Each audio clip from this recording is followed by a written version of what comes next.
greeting you. Welcome to a seriously spooky episode of QI, where tonight we'll be scaring ourselves silly. Summon forth the poltergeists.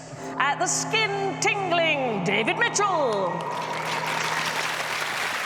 The spine-chilling Zoe Lyons. The sweat-soaked Richard Osman. And the spooktacular Alan Davis. And their noises of the night are suitably spectral, so David goes... Wow. Zoe goes... Frequently. Richard goes... Yeah, I might mime that every time I do it. What does it say about me that I find it sexy? Yeah, well, listen, you in that hat I also find powerfully erotic, so... And Alan has the most terrifying sound of all. This is the BBC News at 6 o'clock. Good evening. Blood-curdling. Right, let's all join hands and begin. Although I might just take this off because it's actually surprisingly heavy. Is it? Yeah. Oh, it was Sandy Toksvig. OK, let's kick off. What smells like ripe gorgonzola, doesn't show up well in photos and should not be touched under any circumstances? Boris Johnson.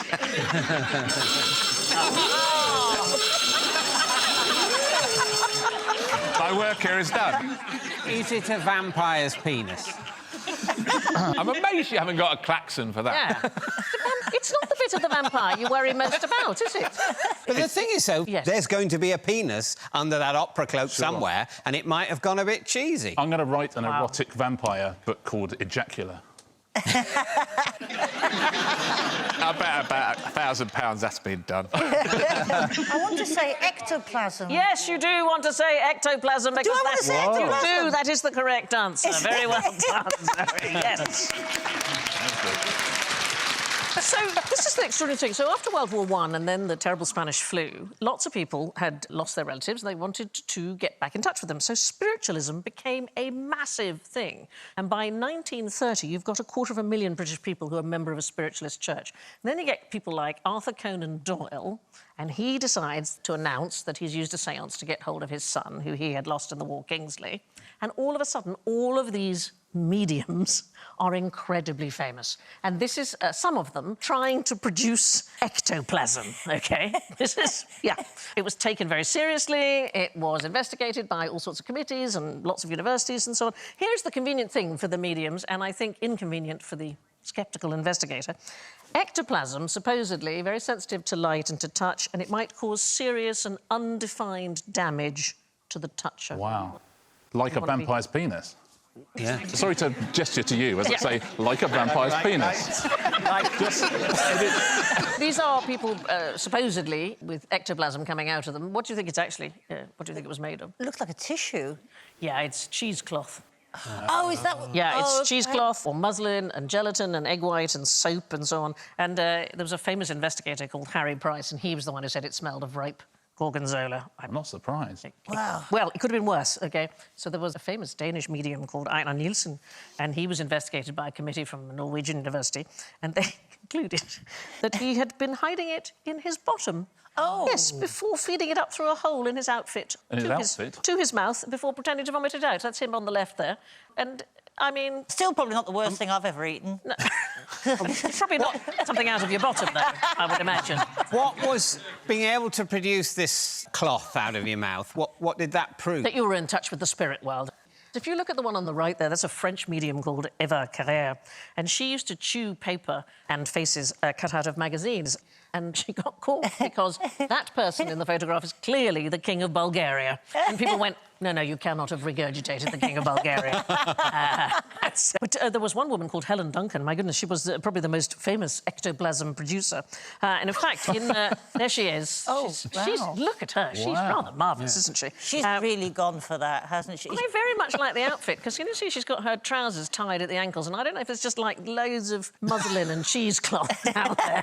Anyway, she produced endless ectoplasm. She was the very last woman in Britain convicted in 1944 under the Witchcraft Witchcraft Act of 1735. So she wasn't actually convicted of witchcraft, but of falsely claiming to procure spirits. So basically pretending to be a witch when she wasn't. Not real ectoplasm? No! Apparently, Harry Price, the great investigator, stole a sample and it was a mix of wood pulp and egg white.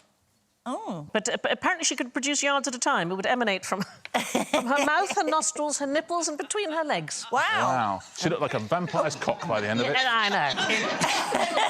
At what point in the history of witchcraft laws did the crime of being a witch give way to the crime of pretending to be a witch? Yeah. Was there a year, like, everyone... 1735. Yeah, they all went... 1734, you'd better not be a witch. 1735, you'd better be a witch.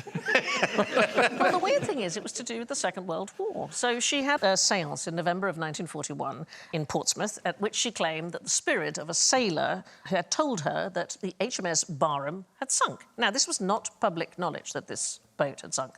But once she announced it, obviously, everybody started to pay attention, and then the Navy got very anxious that maybe she could actually announce things that people shouldn't know about from the spirit world.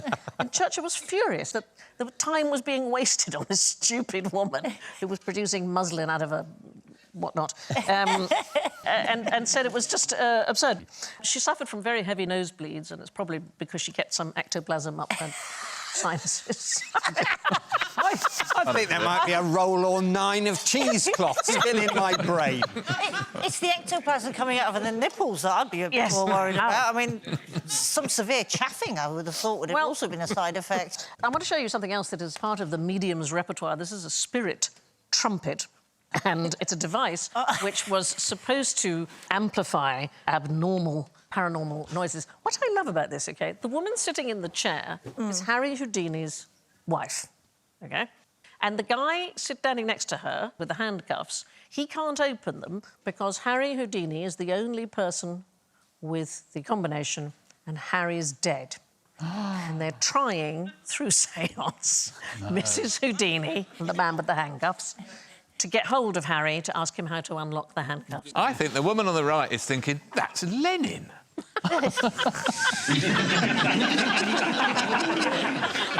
You know, they still do this every year.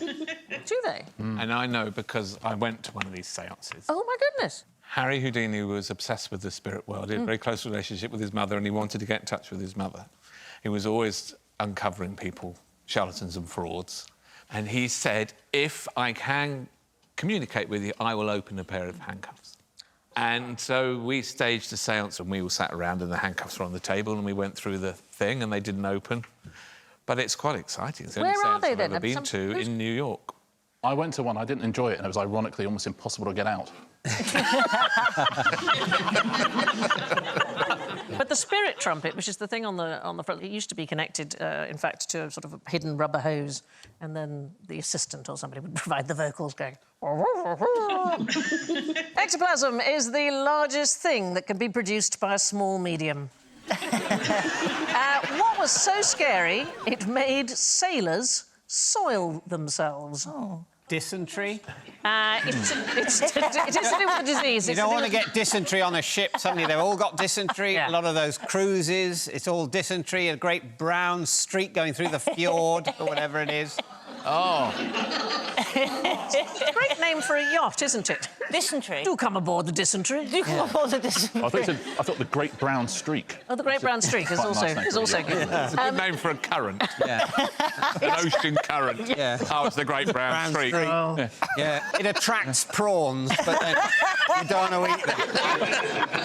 Do you know, I go scuba diving, and the last time I went scuba diving was in Mexico, and I can tell you there's nothing more horrifying than discovering 20 metres underwater that you are going to suffer from what can only be described as catastrophic shit. Oh. In a wetsuit. Oh. We were diving with sharks, and I didn't know how they'd react. I think they're just going to back off and go... I think they probably will, actually. Yeah. It's a disease. It's a disease that you can get at sea. It's an old disease at sea. Scurvy. Scurvy. What do we know about scurvy? Lack of vitamin Citrus C. fruit. Vitamin C, so what do you need? Lemon juice. Lemons. Lemon. You need lemons. You need lots and lots of lemons. Give me lemons and I'll cure you of scurvy. That's the expression, isn't it? When life gives you lemons, Yeah. at least the scurvy problem's on the way out. So before they discovered that scurvy was due to a lack of vitamin C, they thought it was due to being away from land. OK? Oh. And so the treatment in the 18th century, quite a common treatment, was to bury the sufferers in soil. That was the idea. It was called earth bathing. It sounds rather pleasant. Home soil was thought to be best. So the ship owners would take boxes of English earth with them, for example, on voyages. Best type of earth there is. Best in the world. Yeah, you won't beat it. You won't beat a bit of English earth, I'll tell you that. And so there was one convict ship captain called Thomas Melville, and he would bury them just sort of up to the neck like that and then make them eat vegetables. And probably the vegetables were, in fact, the bit that was doing them good. James Lind, the man who in the end proved that citrus beat scurvy, he also thought it was a wonderful idea, and it became a thing that was recommended on dry land, earth bathing. Yeah. There was a guy called James Graham. He's one of my favourite, rather notorious 18th century quacks. This is his gaff, and it's possibly him there in the blue. Is this from their website? But he recommended that you bury yourself in the earth right up to your lips, and this has cured not just scurvy, but venereal disease, rheumatism, leprosy, cancer, all sorts of extraordinary things. And Graham himself earth-bathed dozens of times. He would do it as a public spectacle. People would pay to watch him be interred naked. Interred? Well, I don't know what else. In earth. Sorry, interred, yes. Usually next to an equally naked female. Watch me interred. I was interred in Mexico. You were interred. He doesn't look unhappy, that man in the middle, does he? I was slightly baffled, but he only went in for a pedicure. He's having that old crone is giving him a nice brush. Yes, get a little bit of the... He's just pulled that out of his arse. It was this! It's quite sound. As, you know, they thought, OK, people only get scurvy away from land, so it's quite sound to say, well, Maybe our it's the land. hypothesis might be absence of land. Yeah. That's quite reasonable. It's the person that feeds the vegetables as well as burying them in earth that's the poor scientist, because he's changed two variables. You're right. Yeah, idiot. Yeah. You've changed two variables. You terrible Absolute Fool. imbecile. Yeah. Which was a huge thing, scurvy. So during what's called the Age of Sail, so we're talking about 1570s to 1860s, scurvy killed over 2 million sailors. So it's more than storms and shipwrecks and battles and all the other diseases combined. And for long voyages, ship owners would assume that about 50% of the crew were going to go with it. So what happens without vitamin C? What happens to the body? Do your teeth fall out? Well... Like your skin decays? Yeah, it's a particular thing. We can't carry out the reactions that produce collagen. So collagen is like the glue that holds our tissues together. You literally start falling apart. Yeah. You feel weak, you get ulcers, you bruise at the gentlest touch, your gums putrefy, your teeth loosen, old wounds reopen. I mean, You need a wetsuit, don't you? Yeah, you need to hold yourself together. Yourself together. Yeah, Zip. Ectoplasm! Eventually, you bleed internally and die. Other than that, yeah. All for the want of a lemon. I know, right? Was it a rented wetsuit? It was my own wetsuit. Thank God, Yeah. in many ways. Yeah, I just sort of had to set it on fire. Yeah, Just burned get it on rid the of it. beach. It was just, burn it on the beach with some tyres.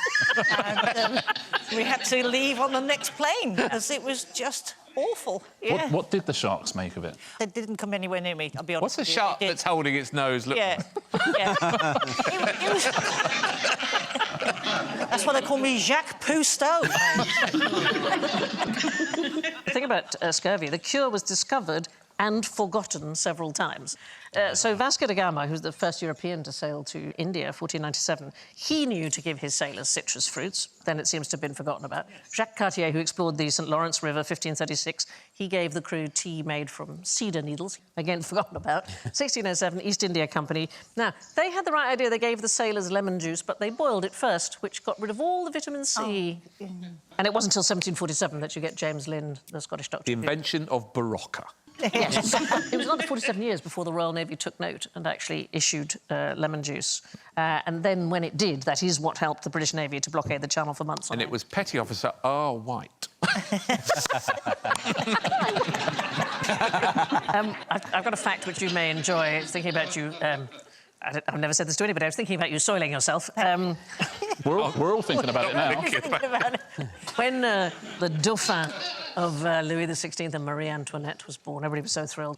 And it became a sort of sartorial trend to wear a new shade of brown, and it was called caca dauphin. And it was the colour of the child's soiled nappies, and it was thought to be a fashion choice to celebrate the first royal bowel movement. People went, oh, I love what you're wearing. It's caca dauphin. Wow. It's so beautiful. What's this guy's problem? Well, that is Edvard Munch's The Scream. Yeah. He's been told that if you cross this bridge, your ears will fall off. And then halfway across, his eyes fell out. And the two people behind are pissing themselves. Hold on to your ears, whatever you do. It's sold for hundreds of millions, and it's literally just a rip-off of one of the emojis. What is the main problem that this painting is currently having or has had? It keeps getting Copies. stolen. Is it copies? No, the real problem is us, or human beings, is the truth of it. So visitors to the Munch Museum in Oslo are damaging the screen by breathing too close to it. They need to put some sort of rail. Yeah. They need a 2-metre one. I'm amazed it's got to us as an issue. I think there's something they could have sorted out for themselves with just really like a moment's thought. But what it is telling, it's excess humidity. So you're right about the copies. There are 4. There's Scream 2, Yeah. Scream 3. Scream 3 is the one where Courtney Cox died, right? They're all on cardboard, but 2 are pastels and 2 are painted. The one you saw earlier was the painted one. that one looks less sincere. That looks like he's putting it on a bit there. And did you say about it being stolen? It's been It has stolen been many stolen, times. Yeah, it has been stolen many times. In 1994, the very first version was stolen from Norway's National Gallery. It took 50 seconds for 2 men to pull up in a van, prop a ladder up against the wall, and climb in and climb out again. And they left a little note saying, thanks for the poor security. Wow. When the version from 1910 was stolen in 2004, this is less smooth, I have to say, than the 50-second one. The robbers had to ask to be shown their target because they weren't entirely sure which one it was. What other paintings must there be there for you to know that the painting's called The Scream and not think, oh, I bet it's that one? Yeah, I don't know. We now think that Munch's figure was, in fact, inspired by a Peruvian mummy, which he saw when he went to visit the Ethnographic Exchange Museum in Paris. It's a Chachapoya warrior who lived in the Amazon maybe around 1,000 years ago. So He's just got his orthodontist bill. Yes, the teeth aren't bad for 1,000 years. They're not bad, are they? No. Oh, that's all right. But when it was brought to Paris, it did have a big effect on a lot of people because Paul Gauguin is thought to have been inspired by exactly the same mummy. There's a marvellous painting of his called Where Do We Come From? What Are We? Where Are We Going? And if you look down in the bottom left-hand, you can see it's thought that he was inspired by the same 1,000-year-old figure. That's someone saying 9, 10, coming ready on. I'm on my way, on my way. Put your top on. Too naked. I don't want to. I like being like this. I like being free. I like being outside. Put your top on. What's the problem? Mum! I've put a bit of ectoplasm over my groin. You're the only one with your top off. The only one on the beach. Humidity can ruin artefacts. What else could do so? What's the opposite of humidity? What are we looking for? Dryness. During lockdown, it has been a serious problem. British Museum normally has about 17,000 visitors a day, and then closed during the 2020 pandemic. The lack of breath meant that humidity levels absolutely plummeted, and so objects that were made of things like wood and bone were at tremendous risk of cracking. And Sandra Smith, who's the head of collections care, said that for a while we were all holding our breath. I can only imagine made things worse. That's all I'm saying. Now, for a question on screams and screens, how can you make a scary movie even scarier?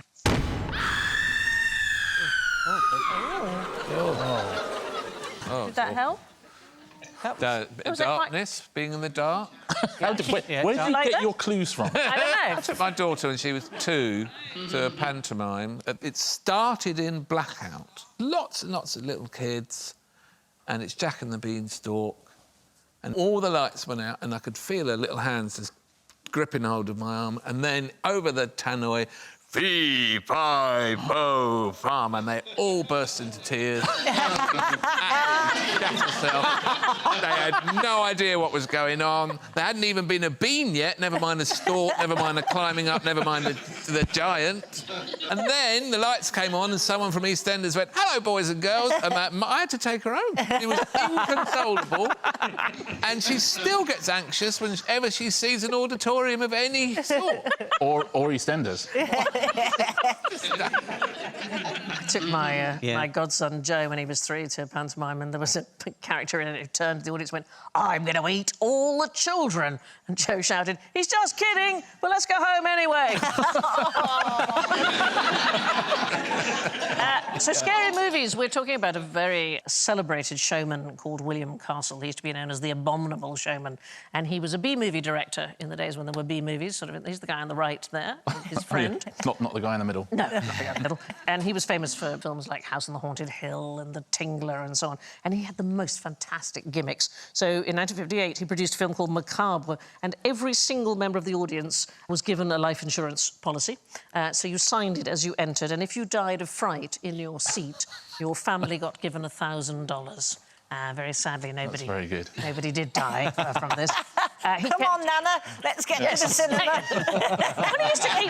He used to keep nurses on standby in case there was something terrible. He would have hearses lining the street outside special showings. He often arrived at a premiere in a coffin himself. And he would employ women to sit in the audience and scream at specific scary moments. So there's a marvellous moment in The Tingler when a character breaks the fourth wall and turns to the audience and says a sort of deadly parasite has escaped into the cinema.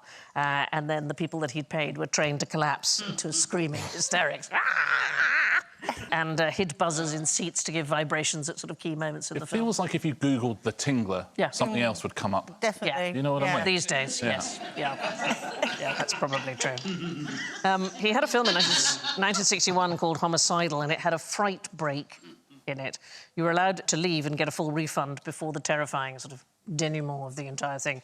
You had to leave your seat and follow a yellow streak before the entire audience to a special booth called Coward's Corner, and a light shone on you with a recording intoning "Watch the chicken, watch him shiver in Coward's Corner." And there were films with 2 endings. There would be the scary ending or the mild ending, and you could hold up glow-in-the-dark cards to vote. Wow. And nobody ever voted for the mild ending. They always voted for the I think scary I one. probably would have voted for the mild ending. Yeah, I definitely would have. I can't be doing scary films. I don't like scary films. You probably wouldn't have gone, though. That's true. Yeah. Although, oddly, I went to see Scream in Yes. the cinema, and it got to me. And it got to me because it's so, you know, it's like a joke about a horror film, and you can tell they're playing games with something scary is going to happen, but it will happen at some point in the next 3 to 27 seconds. And that area of doubt is what's so unbearable. And so I hated it, but then I thought, but I think it's quite well done, so I'll go and see it again. It was just as bad the next time. And when I saw the film about sharks that become super intelligent, Sharknado. became so intelligent they can swim backwards, which, you know, it's not saying much, but anyway, that gives them... That frightened you? It means if someone think- shits in their face, they can back out of the situation. But that frightened me so much. I had to tell myself, these aren't sharks, these are submarines. And did you say this out loud To in the the audience. cinema? Yeah. Yeah, I sort of whispered it to the people I was there with. It That was is a important to me unique that they coping should know. strategy. Yes. It's not even a very good film. I thought I'm being made miserable by something second-rate. It's not very good.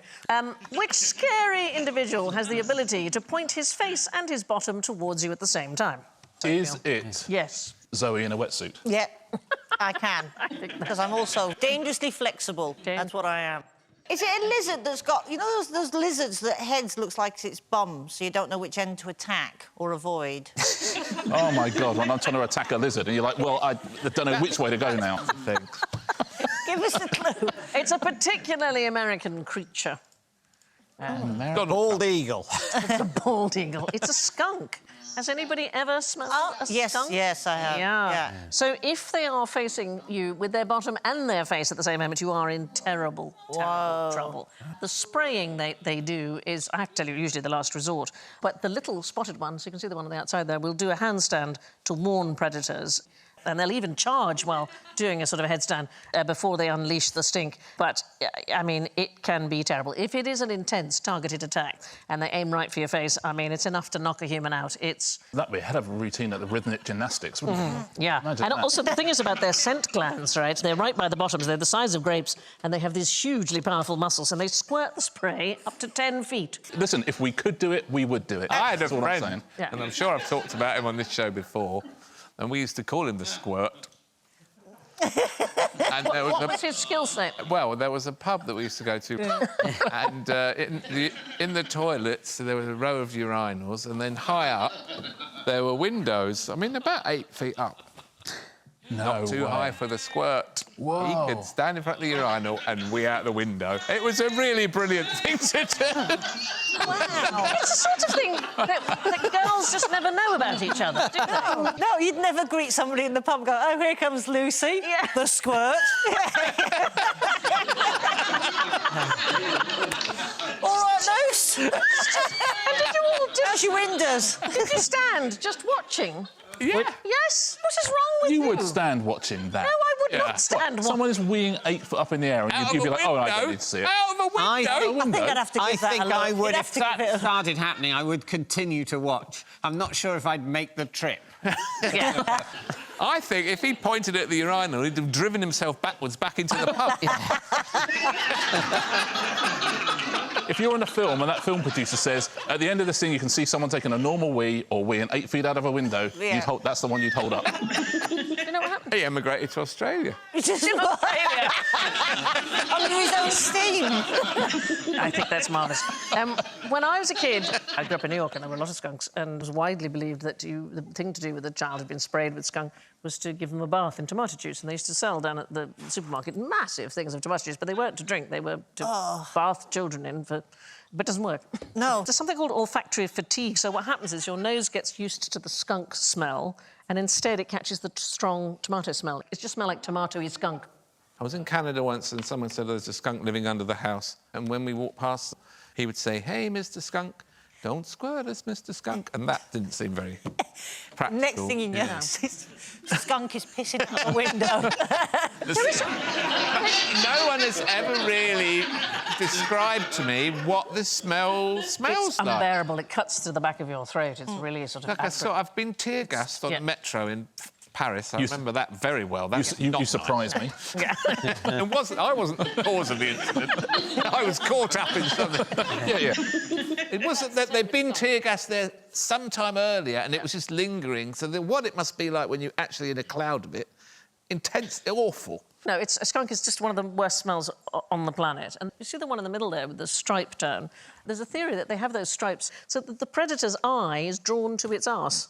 Yeah. Right? That's pretty much what you look at, and that's what it wants. It wants you to look at its arse, and then you just goes boom like that. When you think about it, that's true of all arseholes. If there's an arsehole in the room, you can't help but look at it. When they start following you around the room.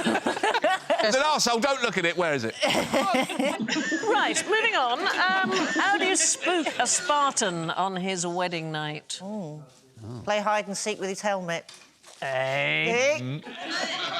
The Spartans were weird, weren't they? So the Spartan boys and girls were separated from the age of 7, so they didn't spend any time together at all. So that in order to get ready for marriage, the girls had their hair cut short and dressed in a man's tunic in order to help him because they were not used to interacting with women and they wanted to help them relax. So if you wanted to spook a Spartan, the bride would just have to wear women's clothes and have long hair. But I just suggest that they're rather fragile. Yes. Look at your hair! It's just bizarre. And then there were some very strange rules. Male Spartans were allowed to marry when they were 20, but they had to live in an all-male barracks until they were 30. Wow. So, whether they married or not. And if you were a young husband, you were expected to sneak back to visit your own wife. And a young man could become a father before he saw his wife in the daylight, and the idea was it kept the marriage exciting. Jeremy Kyle in Sparta must have been quite something, hasn't it? If I just hid all day and then snuck back at night, Yeah. I don't think I'd be particularly welcome. No. No, I think and also the truth is, Alan, that the women of Sparta enjoyed quite a lot of equality and more rights than pretty much anywhere else in the classical world. And they liked it when the men went off to war because that left them entirely in charge. So they probably wouldn't open the door, I would think. No. If you didn't go to war, if you refused to fight in the army... I'd go to war. Don't tell me I wouldn't go to war, No, Andy. I'd be if going. you did, Ugh. if you refused to go, you'd be obliged to shave off half your beard and show everybody that you were a coward, that you were half a man. Xenophon, writing in 400 BC, said if people who didn't go to war didn't join the army, if they went around looking cheerful, they'd be beaten in public. This is my favourite bit. Even worse, they were left unpicked when teams were chosen for ball games. Oh, That is that bad. stays with you. That's harsh. You know what I do with this beard thing? I'd refuse to go to 2 separate wars. Oh, that's very good. Shave half of it off, then the other half. Yeah. And I'm just clean-shaven. Have you seen that film Cold Mountain? In that, Ray Winston leads a band of Confederate press gangers and they go from homestead to homestead looking for young fighting-age men who are hiding in the barns. Oh. And if you're hiding someone who should be fighting, well, there would be retribution meted out. And so people would collaborate to hide their Did you have their to join? boys. You were expected to join, to volunteer. Right. And if you didn't volunteer, people would come and say, why haven't you volunteered? Yeah. Oh, do you volunteer now? And you say, because if you don't, we'll cut your feet off or something, you know, and they would volunteer. But they're really frightening. When they come up your front drive and say, where are your sons? Or you don't want something up your Oh, front you drive. don't want that. No. I don't want anybody up my front drive. Especially not Ray Winston. Especially not Ray Winston. I mean, God bless him, but... I think probably the best thing is to volunteer quickly and then try and nab an administrative role. Yes. Yes. Right. Where would you find the UK's largest collection of spirits?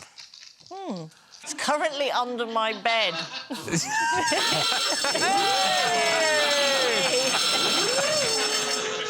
Are they all empties, darling? I've got one of those. I've stolen it from my mum. She had a hip replacement a few years ago. One of those grippy arm things, so I don't even have to get out of bed. And I just, there we go. Oh, there we go.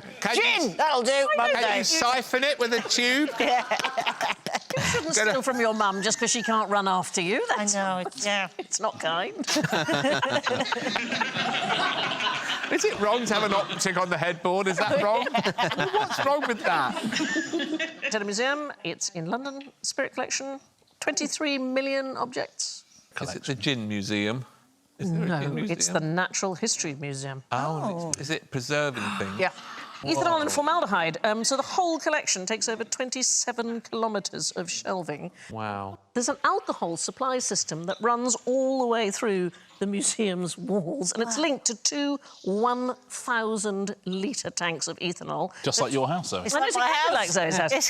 It's pumped around the museum with compressed air, and every single lab has got a tap that you can draw from and preserve a specimen. But why do they not drink it? Because it kills you. That is correct. It's highly toxic. And it's got a snake in it. We'll see about that. Yes. Ethanol is not it's not a drinking No. alcohol, is it? It's a killing alcohol. Yeah, so it's not good. But why can't you preserve something in pure formaldehyde? Why does it have to be a... Why Does it have to be- dissolve? Go fizzy like a Alka-Seltzer? No, it's a gas, darling. Oh. Formaldehyde is a gas. You have to mix it with water. That's the reason. I didn't know that. But Formica is a solid. So, you know, you go figure. And George Foreman was a boxer. Well, so much has been learnt over the years. The forehead is on the front of the head. Yeah, and that's all we've got time for on the Discovery Channel.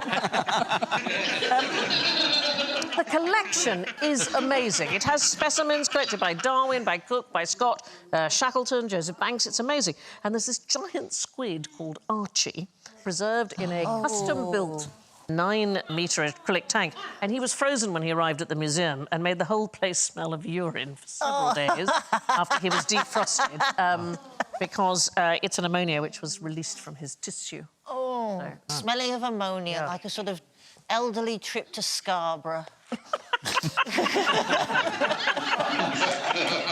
Has anybody been to the Hunterian Museum that's in Lincoln's Inn in London? Yes. Have you? Full of very odd, eclectic things. Yeah, lots and lots of diseases. It's got one of my favourite things, it's got a jar of moles, and by that I mean the creatures, not people's moles, you know, and the Bishop of Durham's rectum. Can't take your eyes off it.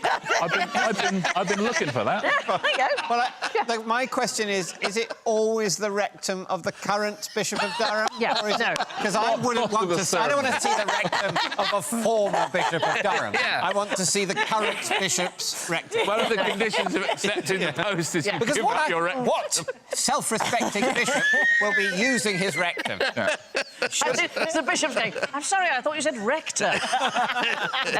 No, it's Thomas Thurlow, who died of bowel cancer in 1791. So he called in John Hunter, Dr. John Hunter, for whom the museum is named, and he correctly diagnosed that he had an incurable thing. And when he did the autopsy, he wrote out a technical detail description of the disease and then preserved the rectum for posterity. You can see it at the Hunterian. Does anybody would like to see a jar of moles? Yes. I'd rather see the bishop's rectum, but OK. No, that's just not... It's a jar of moles. This is at the... Oh! It turns out I didn't want to see No! it. I know, right? You can't unsee it. Ugh. Now, strap in and prepare for a scare as we board the ghost train of general ignorance. What's the fastest mammal on the planet? Yes. Cheetah?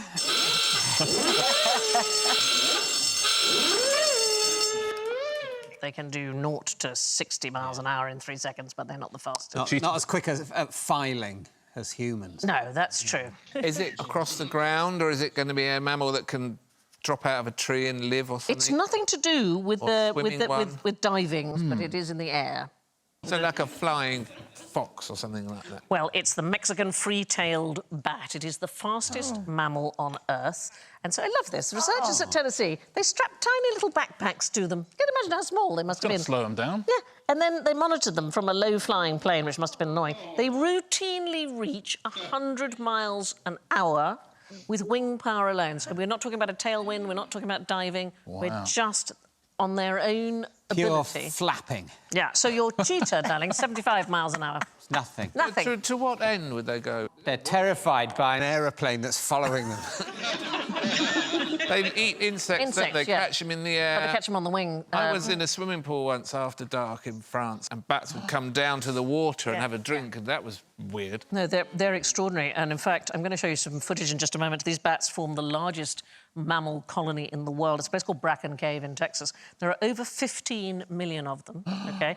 Every night, they leave in what's known as a batnado. It's, like, rhymes with tornado, OK? So numerous. Batnado. Can I say, it's slightly disturbing to watch because it sort of flashes at you. Let's have a quick look. And nearby planes have been instructed to avoid them. Yeah. Isn't that amazing? And they eat... This colony alone eats more than 80,000 tonnes of insects a year. So that's... Wow. To help you, Alan, that's 500 blue whales. Thank you.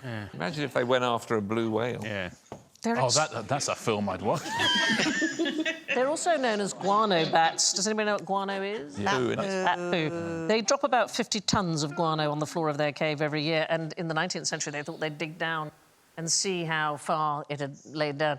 They got down to 60 feet and they gave up. Wow. Yeah. I would have stopped before 60 feet. Yeah. I would have gone like 8 feet and gone, it's really deep. Let's just say there's lots of bat shit. They're at 59 feet and someone's going, yeah, honestly, just a bit more. Honestly, let's just keep They're going, I'm losing my mind! He's gone batshit crazy!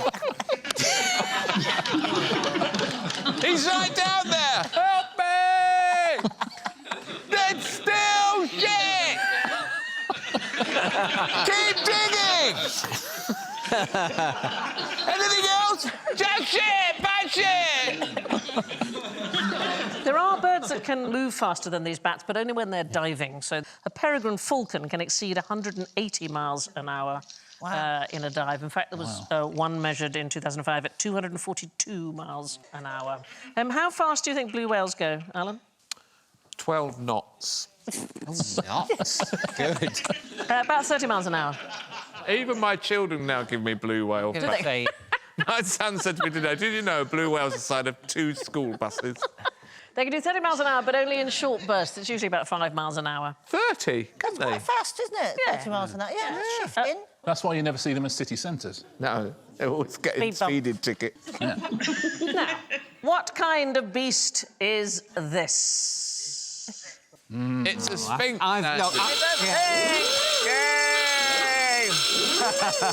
I was going to say, I've done cheetah. So the thing we know is the Great Sphinx. It was carved in about 2,550 BC. Technically not a sphinx, because the word sphinx doesn't appear until 2,000 years after the statue was built. And the fact is, we don't know for sure what it was originally meant to represent. So it might have been built for a sun god called Horus of the Horizon, or Hor-em-Akhet, or it may represent a particular pharaoh called Khafre, who ruled during the Old Kingdom. His father built the nearby Great Pyramid, and he built his own 10 feet shorter next door. Have you been? No. No. Shall we go?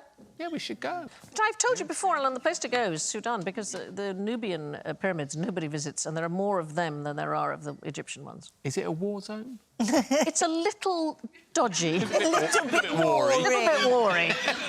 Tiny bit wary. A bit worry. Well, let's have a look at an actual, what is known as a sphinx, which is the Sphinx of Greek myth. It had a lion's body, a woman's head, and an eagle's wings. And the statue that we saw at Giza does not fit those criteria. The one in Giza doesn't have wings, and it's got a man's head. And the reason that we know that is because it used to have a beard which fell off. No. Yes. The British Museum, this is a marvellous thing, has got Sphinx stubble in its collection. Wow. I know. It was already in a state of disrepair by 1400 BC when the earliest attempts were made to restore it by the pharaoh. The rendering's gone on that. It's hasn't gone, it? hasn't it? Yeah. You want to pebble dash that? And it kept I don't being- know a lot about DIY, but the No. plaster's blown. You're going to have to take that all the way back. Anyway, it keeps getting buried in sand, and it was only excavated to look like this, its current glory, in the 1920s. Really? It was Yes. buried in sand for centuries. That's extraordinary. I know, Why did I not know this before? because that's my job. But it's astonishing that things get forgotten. It's a bit like the cure for scurvy. You find it, you forget about it, you find it, I you saw a forget about rather it. brilliant programme about Britain and about how many incredible structures were made in Britain out of wood, and especially around the coast, and then got covered in mud and earth and just disappeared. But now, through modern scanning techniques, they can find these extraordinary things that have lost. I was quite shocked when I went to the Colosseum and learned that the Colosseum in Rome was basically derelict for hundreds of years. Pillaged it for a lot of stone, then it became a bit dangerous. But now it is really just a roundabout, isn't it? It is a great lot, but you don't have to pay for the official tour. There's lots of students outside who, for a few euros, will tell you everything you need to know about the Colosseum. The other thing is, when you go in, they say, please will you turn right. Nobody checks, so turn left, because it's fantastic. You see everything so much better. There's not a great big crowd of people. Same on a plane. Yeah, always turn left on a plane. Always turn left. All of which leaves us with the haunting matter of the scores. And in first place, with 1 point, it's Richard! Oh, thank you. Thank you, everybody. Hanging around in purgatory in second place with -5, it's Zoe! Clanking their chains and wandering the earth forever with -6, David! Oh, and banished to the deepest nether dimensions with -23, it's Alan! If you hadn't said Titi, you'd have won. I'd have said it to you. And I leave you with this sepulchral sign-off from Seinfeld. According to most studies, people's #1 fear is public speaking. #2 is death. That means at a funeral, you're better off in the casket than doing the eulogy. Good night.